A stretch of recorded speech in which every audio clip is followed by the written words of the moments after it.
მოგესალმებით ძვირფასო სვენელებო და მეგობრებო, მე ახლა მინდა თქვენ შემოგთავაზოთ არხ ასტრალიონიკას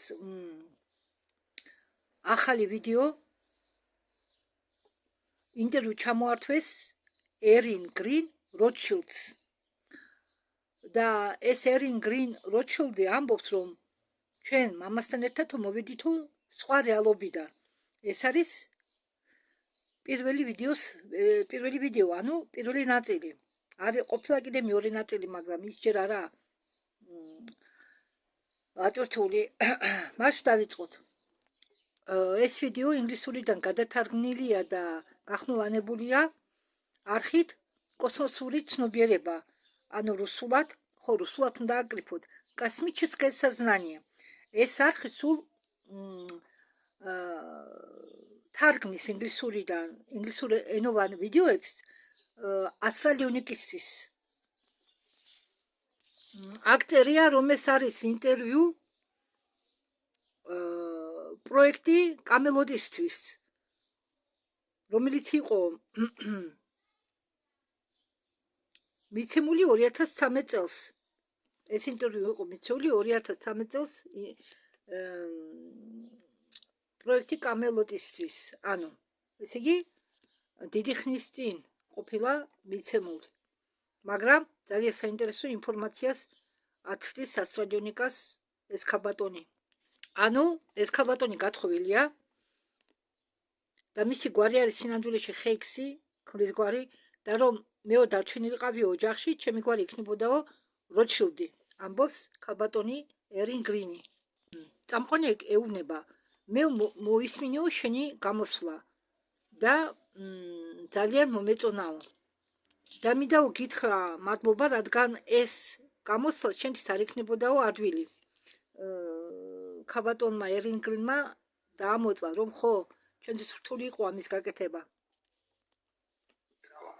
Окей. Я не знаю, выступал ли ты перед аудиторией раньше, но...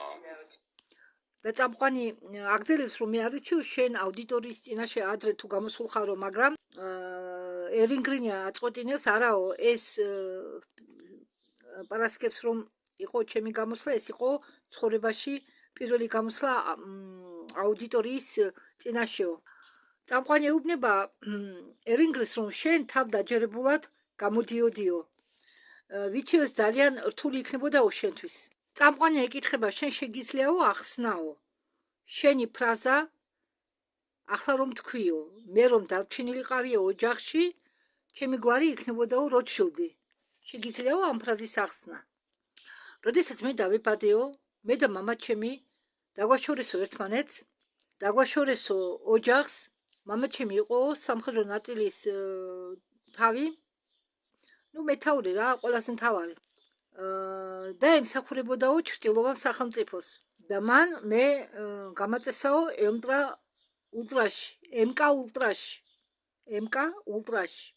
MK Ultra. ნახა ქართულად არ ვიცი, მაგრამ როგორ მე სულ მავიწყდება, ეს შემოკლდებითაა, მაგრამ მე სულ მავიწყდება, რას ნიშნავს.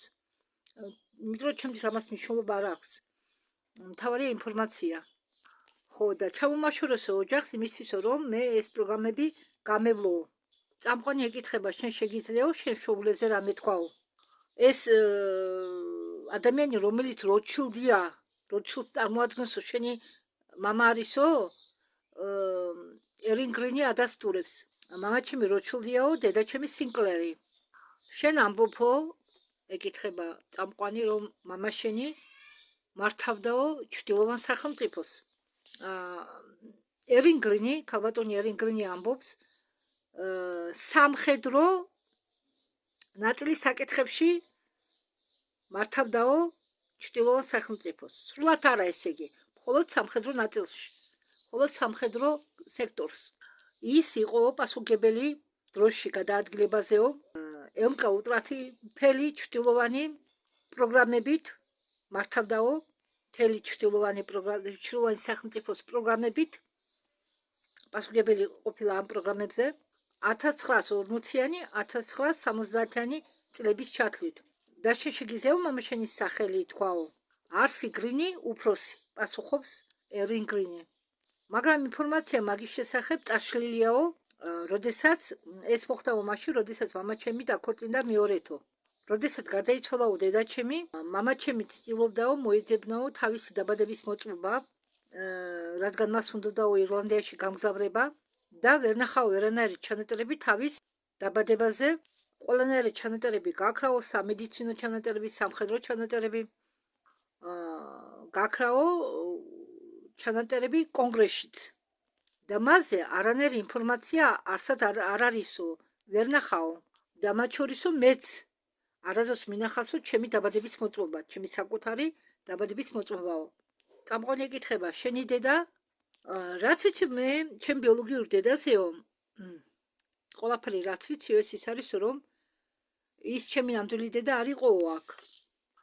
ჩვენ მამასთან ერთად მოვიდით აქ სხვა რეალობიდან.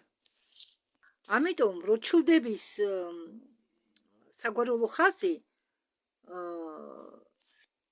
სხვა რეალობიდან, საიდანაც ვართო მე და მამა, ანუ ამ რეალობაში კი არა, სხვა რეალობაში მე მithქვამს თქვენთვის რომ არსებობდა მაგს რა თქვა მე ვიდეოში რომ არსებობს პარალელური რეალობები.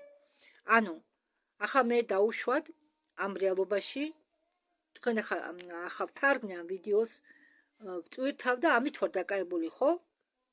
ამჟამად. და სხვა რეალობაში შეიძლება მე ვარ ჯამთელი, არ მიკავია ჯოხი, თვალში არ მაკლია და სულ სხვა საქმეს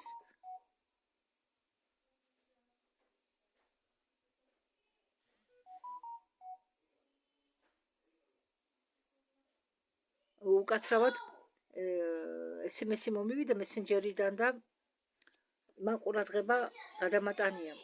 და შეიძლება იმ რეალობაში ხომი ჯამთელი ვიყო და სულ სხვა საქმეს ეწეოდი. შეიძლება მესამე რეალობაში მე საერთოდ არ ვიყო ცოცხალი.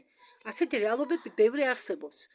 მარტო დედამიწას კი არ ყავს ეს აქვს ეს რეალობები ყველა პლანეტებს. მზესაც კი, მთვარესაც კი. მთვარეს ფიზიკური მთვარის გარდა არსებობს კიდე 7 წვრილი დონის მთვარე.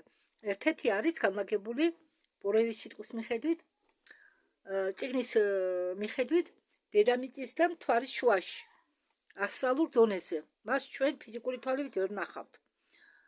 და მთვარე არ ვიტყვი ახლა მე თემას გადავუხვევ, ძალიან საინტერესო თემა, არ მინდა მინდა რომ მეყოს დრო იმისათვის რომ მე შემდეგ გასაყოფი არ შემექნეს. და მე მინდა გითხრათ რომ ეს ქაბატონი ერინგრინი და მისი მამა როჩილდების ხაზიდან არიან, მაგრამ არა ამ რეალობიდან, არამედ სხვა რეალობიდან. ხო, მე მგონი გასაგებად აგიხსენით, ხო? მე არა ვარო როჩილდების საგვარეულო ხაზიდან, რომლებიც ცხოვრობენ დედამიწაზე. არა, მე ვარო სხვა რეალობიდან, სხვა რეალობაში ვეკუთვნიო როჩილდების ხაზს. და წამყვანი ეკითხება, შენ საიდან იციო ეს? ერინგრენი როჩილდი პასუხობს, პროექტი იბისიდან. შეგიძლია ამის შესახებ მოყვეო? ეკითხება წამყვანი. გიახო, ამბობს ერინგრენი. გუში წინ ვიღაცა მოვიდაო ჩემთან და შემეკითხაო. მახსოვს თუ არა მე ჩემი გადარჩენაო. მან ის გულისხმობდაო ჩემ გადარჩენას კანადაში. ანუ ალბათ არ ვიცი მე რა მოხდა, შეიძლება ახლა თქვას. როდესაც ატარებენო ასაკის რეგრესიას, ის ჩვენ გვამყოფებენო ემბრიონის პოზიციაში. სანამ ჩვენ ისევ არ დავჭირდებითო. ანუ ესე იგი რადგან მე მგონია ემბრიონს პატარა ადგილი რადგან უნდა, იმიტომ აკეთებენ ამას. კი, ასეთი ტექნოლოგიები არსებობს. ამას ეყვებოდა პენი ბრედლი ერთ-ერთ ინტერვიუში, რომელიც მე დავდე, რომ თურმე მარტო პენი ბრედლი არ ყვებოდა. აუ გვარი დასახელი არ მახსოვს ახლა. ერთი ინსაიდერი ყვებოდა, რომელიც ბავშვობაში იქნა გაგზავნილი, მე მაქვს ეს ვიდეო დადებული. ლინკოლნთან წარსულში. ლინკოლნის გამოსვლაზე უნდა ესმინა. და კიდევ რაღაც მისია ჰქონდა, რაღაც ჰქონდა დავალებული. და ეს ბიჭუნა შემდეგ მამაც მონაწილეობდა ამ პროგრამებში და თავისი ეს იყო მისი შვილი.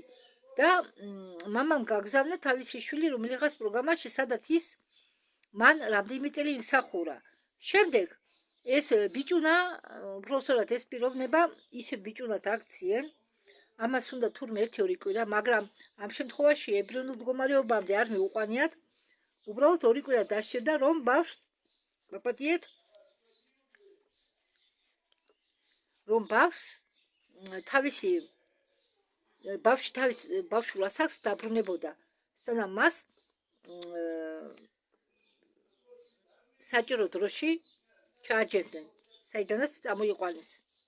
მაგრამ ამ ქალის შემთხვევაში თურმე ემბრიონამდე მიყავდათ ასაკის, ესე იგი, დაკლება ხდებოდა ემბრიონულ მდგომარეობამდე. და ერინ გრინი ამბობს, რომ ამის გაგება ძალიან რთულია, სანამ შენ თვითონ ამას არ გადაიტანო. არ გამოცდიო შენ თავზე. მე მახსოვს ყველაფერიო, რაც აქამდე იყო, მე სრულიად მახსოვს ყველაფერი. მე მახსოვს მთელი ცხოვრება, სანამ აქ მოვიდოდიო და აქ დავიბადებოდიო, თუ არ ვიცი. მოგადიეთ? წამყვანი ეკითხება, შენ გულისხმობ, რომ შენ მოდიო პარალელური სამყაროებიდან. დიახ, ამ პასუხობს ერინ გრინი. მე მოვედიო პარალელური სამყარო და ზუსტად ისეთი სამყაროდან, როგორც არის ჩვენი ახლანდელი სამყარო. მაგრამ ის სამყარო, საიდანაც მე მოვედიო, იყო მშვიდობიანი. და რადგან მათ მეიცოდნენ, რომ მშვიდობის მწარებელი ვარო, ამიტომ შემიყვანესო პროექტში EBC და მე გადმომიყვანესო აქეთ. ასაკი შემიმოკლესო და როდესაც მე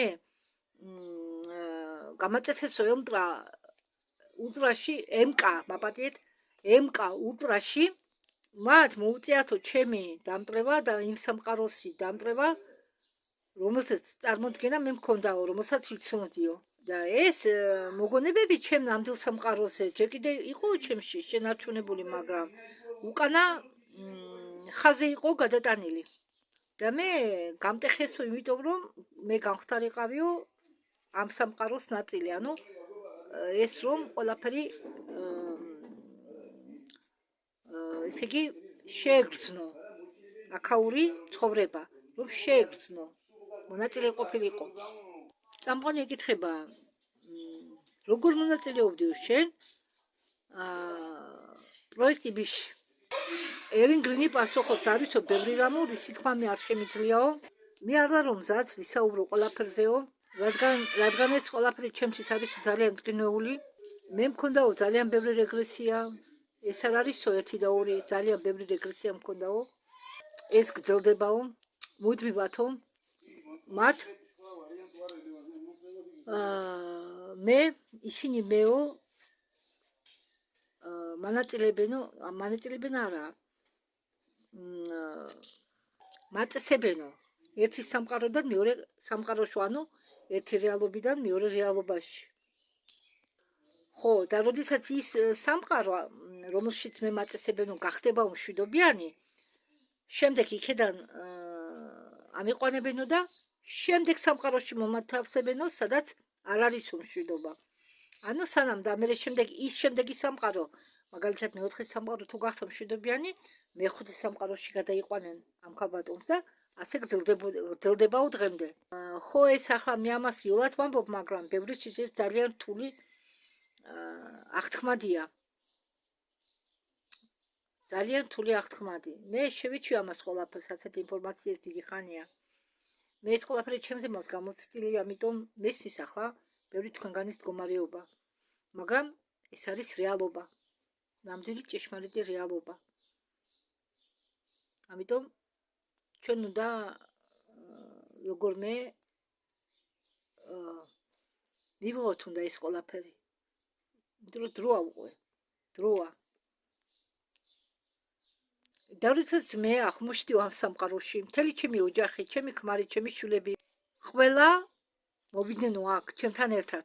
მაგრამ ისინი არ მონაწილეობდნენ პროექტი ბიში. არა. მაგრამ ისინიც გადმოიყვანენ ამ რეალობაში. იმ რეალობიდან ამ რეალობაში. და წამყვანი ეკითხება, და რა შეგრძნებას უნდა განიცდიდეო, როდესაც შენ ამბობო, ისინი გადმოიყვანესო აქ, ამ რეალობაში. რადგან მე ვარაუდობო, აგრძელეს წამყვანი, რომ შენ მიაღწიო საჭირო ასაკს იმ სამყაროშიო და შენი ოჯახის წევრებიცო, მაგრამ შენ ვერ შეხვდებოდიო შენ მეუღლეს საჭირო მომენტამდე ერინგრინი პასუხობს. დიახ, ეს სწორიაო.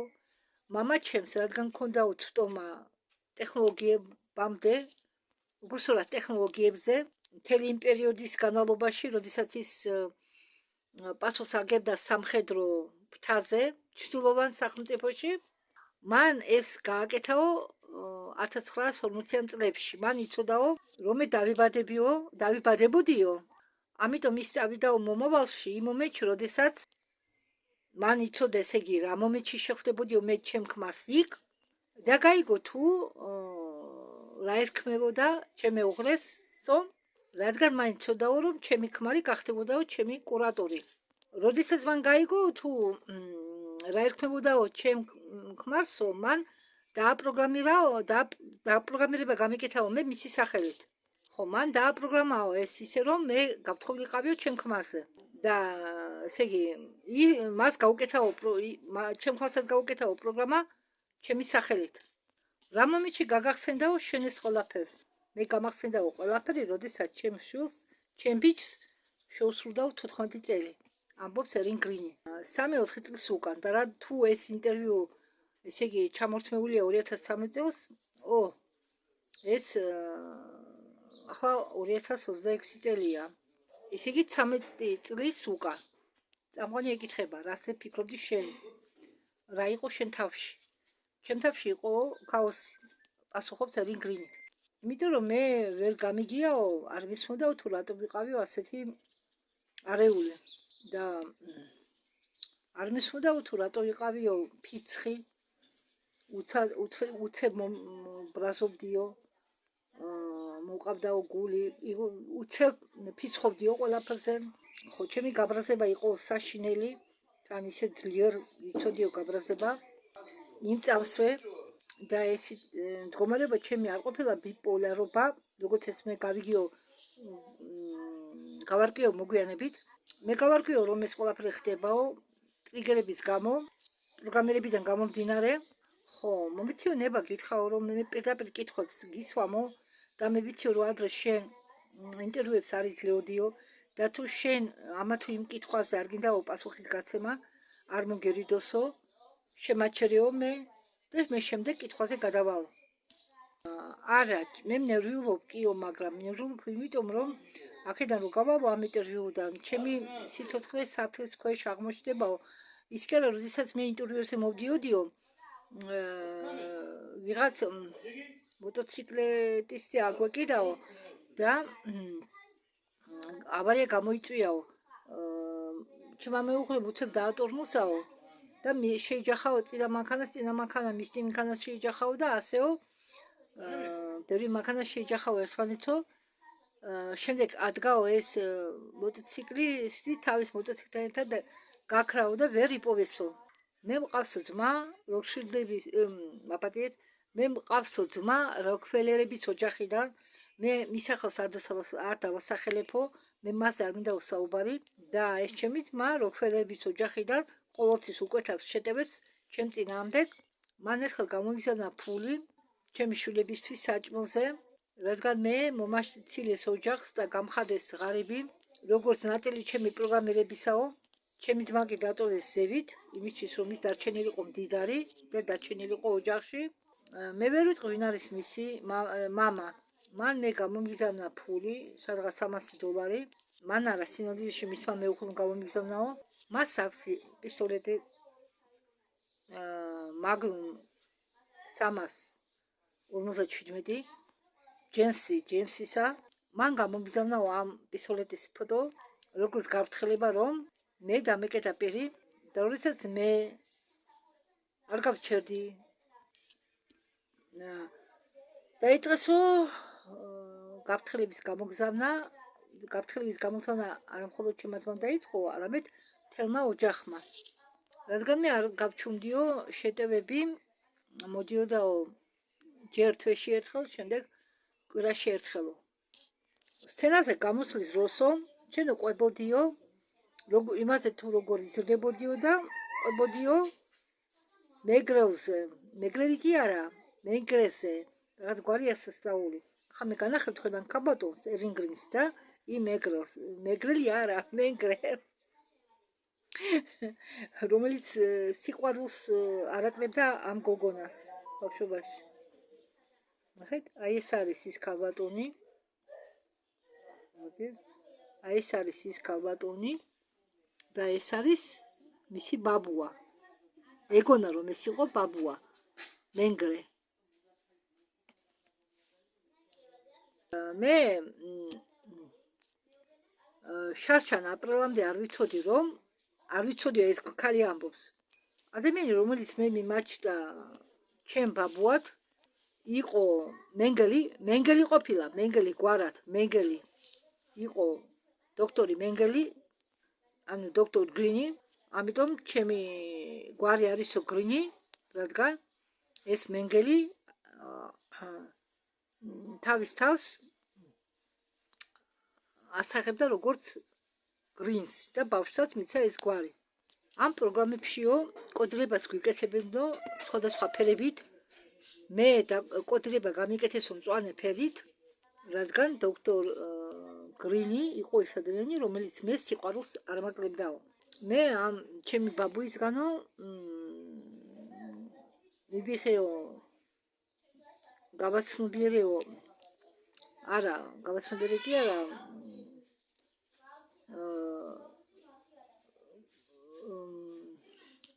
გავაცნობიერეო ადამიანობა. მამაჩემი როდესაც წამიყვანდა კონგრესში, მას ხომ არ ეცალაო ჩემთვის. მისი მდივანიო ამოყრიდაო ცარცევს და მე ჩემთან ანუ ყურადღებას მაქცევდაო, მათამაშებდაო. სანამ მამაჩემი და კონგრესმენები საუბრობდნენ ისეთ თემებზე, რომ მათ არ ეგონათო, რომ პატარა ბავშვი ამას ყველაფერს დაიმახსოვრებდაო. მე კი ყველაფერი მესმოდაო. მე გავიზარდეო ვაშინგტონში, კოლუმბიის ოკრუგში. პირველი 9 წელი იქ ვიზრდებოდიო, შემდეგი 9 წელი კი იყო ის, რომ როდესაც მამაჩემმა დატოვაო თავისი სამუშაო და წამოვიდაო ჩრდილოვანი სახელმწიფოსგან და მის ოჯახი გადაიყვანა სამხრეთ შტატში, მერილოში. ჩვენ მქონდაო ჩვეულებრივი სახლი, საკუთარი სახლი, კერძო სახლი და ჩვენ ვცდილობდით, რომ იდეალური ოჯახი ყოფილიყავითო სანახავად. მაგრამ როდესაც კარები იხურებოდა და თუ მე ვიყავი სახლში,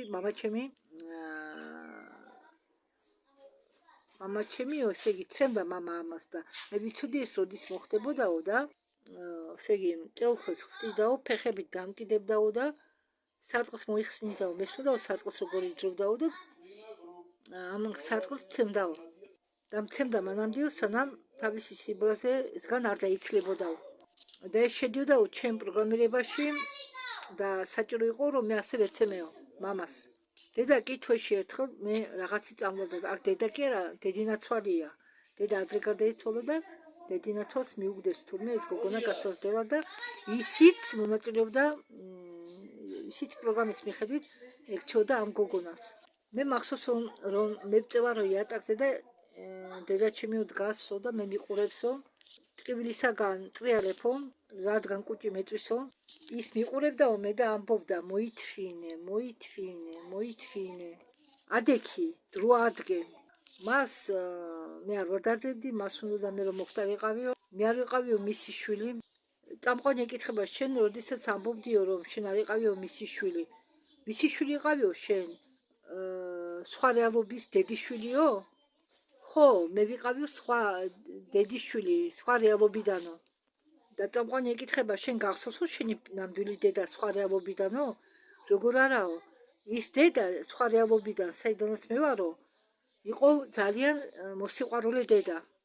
მე მახსოვსო ყველაფერი, მანამ სანამ აქ გავივლიდიო რეგრესირებას, წინა რეალობაში მე როგორ ცხოვრობდიო, ყველაფერი მახსოვსო. წამყვანი ეკითხება, როდესაც შენ ამბობო მეო რეგრესირება გამიკეთესო, სანამ შემოდიხარო ამ რეალობაში, რა ხდებაო? რა ემართებაო იმ პიროვნებას, რომელიც მაგალითად შენ ხარო ახლა, შეიკითხა, რამდენი წლის ხარო? მან უპასუხა 44, ხო, შენ ხარო ახლა 44 წლის და შენ ხდები ამ პროგრამაში კანადაში შენ შედიხარ ობიექტზე, როგორც ქალი 44 წლის ასაკში, შემდეგ შენ გიკლებენ ასაკს, როგორ ხდება ეს რეგრესია, ასაკობრივი რეგრესია, ეკითხება წამყვანი. შენ იცი ეს? არაო, პასუხობს რინგლინი. მე მარტო ის ვიცი, რომ ეს ძალიან ტკინეულია. მე მახსოვს, რომ სანამ აქეთ ამ რეალობაში მოხდებოდითო, იმ მანამდე ხო ვიყავით იმ რეალობაში, იქო ჩემი ქმარი მოვიდაო და მეუბნებაო, შენ მზად ხარო? შენ ხო ვიცი ეს რო ტკინეულიაო. იმ რეალობის ქმარი. მე ვუპასუხიო, რომ მე მზად ვარო, ხო, შემდეგ ხო მე და მამაჩემი მოვიდითო აქ და მე არ ვიციო, ჩემი ქმრის და ჩემი შვილების სხეულები თუ იყო აქეთ გადმოტანილი, მაგრამ მე ვიციო, რომ მათი სულები იყო, ანუ მათი ცნობიერება გადმოტანილი აქო. ესე იგი დაიბადნენ. ჩვენ ოჯახს აქვსო მისია, ჩვენ აქ იმისთვის მოგიყვანესო, რომ მშვიდობა დავამყაროთო დედამიწაზე ამ რეალობაში. ჩვენო გვაგროვებენო ერთად სუპერ ჯარისკაცებს, მსხვერპლებს ამ პროგრამირებისა.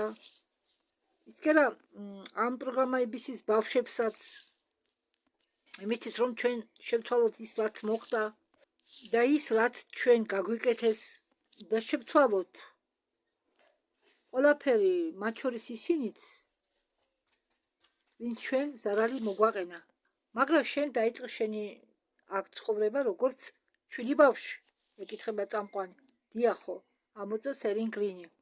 ჩემი ვაჟი არისო სუპერ ჯარისკაცი. ის ახლა არისო 18 წლის. და როდესაც 1-3-4 წლის უკანო ჩემი შვილმა დაიწყო დაშლა, ანუ შვილსაც უბრუნდებოდა მეხსიერება, მე გამახსენდაო ის, რომ 4 წლის რო ვიყავიო, მამამ წამიყვანაო პენტაგონში და დიდის რანგის მამაკაცებმა რიგრიგობით დაიწყო ჩემი გაპატიურება. შემდეგ ეს მე დამავიწყდაო და მე გამახსენდა 1-4-3-4 წლის უკან, რომ მამამ როდესაც მომიყვანა იქედან სახლში, ჩემმა დედინათვალმა გამომკედა ოთახში, არც კი გაუწმენდი ვარ, არც კი დაუბანი ვარ, მას არადარდებდაო ჩემი მდგომარეობა. 15 წლის ასაკში ჩემი ბიჭმა დაიწყო მარიხუანის მოწევა, ანუ პლანის მოწევა და პლანი თურმე უკეთებს პროგრამებს დეგრადაციას, ანუ დაპროგრამირებას აუქმებს თურმე მარიხუანა. 14 წლის ასაკში წინდა ჩემი ქრისტინო, ჩემი ბიჭი ჩემის ქონდაო შეტევა ისტერიკული და თქვაო, მე არ ვიციო რა ხდებაო, მაგრამ 2 წლიდან დაწყებული მე სულ მიმეორებენო, რომ მე ვარო იესო ქრისტე. და როდესაც მე დავიწყეო ამ ამბის გარკვევა, გავარკვიო, რომ ეს თემა, ეს სახელწოდება, პროგრამის სახელწოდება ყოფილა ეს იესო ქრისტე და ეს იყო რჩეულების პროგრამა. ისინი ჩემ ვაჟს ცემდენო კნუტით და საერთოდ ყველა ბავშვებსო იქცემდენო კნუტით ზუგზე. იმისთვის რომ ზუგზე ამ ბავშვებს გამოუსახონ ის, რაც ქონდა ზუგზე იესოს ხოცემეს იმით კნუტით. მაბადიეთ ახლა ვერ გავიხსენე მაგის სახელი ქართულად. ისინი არ წუნებდნენ ამ ბავშვებს უთქვენ ხართო იესო ქრისტეები და ამიტომ თქვენ ეს გზა უნდა გაიაროთო, ანუ უნდა გცემონო. დარწმები უნდა მიიღოთო ზუგზე, როგორც იესო ქრისტეც ცემესო.